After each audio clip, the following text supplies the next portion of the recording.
Today we're going to show you how to remove a carburetor on this Honda 70 TRX four-wheeler.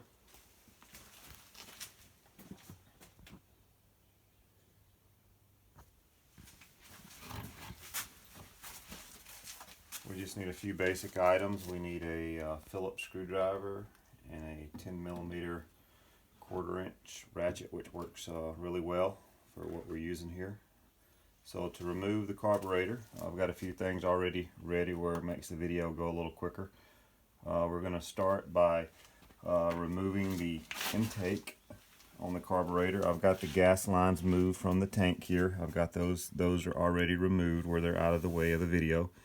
So we're going to start. I already have the bolts loose, so we're going to start by removing the intake, which is a 10mm socket. They're already loose. I've got a hand loose.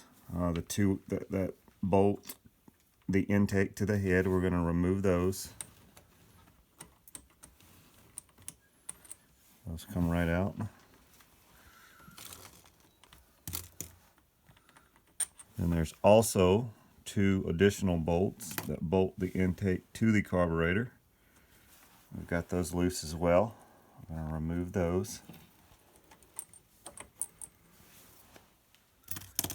And then the intake will kind of pop off a little bit. It'll be stuck a little bit, you know, if it's been on there a while. Then what we're going to do, we're going to loosen the clamp that holds the carburetor to the air breather. And this is the actual clamp that I've already removed where it's easily seen there. You just, the clamp's going to be in this position. You just want to loosen it. And once that's loosened, then you can kind of wiggle your carburetor right off, and your throttle cable is on top.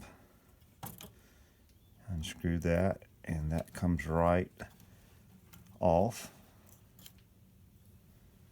there. So this is the old unit, which is actually bad and needs to be replaced. And now we're going to remove this little mechanism.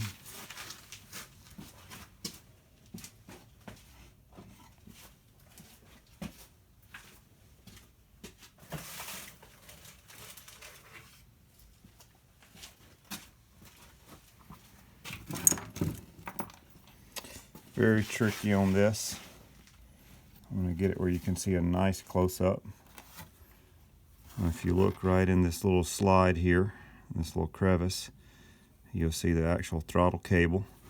When you work the throttle, you can kind of see it move. What we have to do very gently, without breaking it, we have to push this back. The spring is actually keeping all this on the throttle cable itself. So we have to push this back.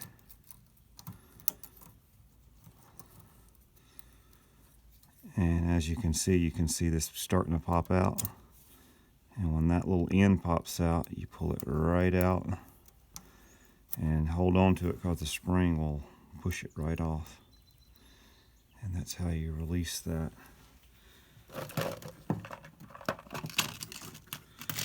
Now we're going to install the new unit here.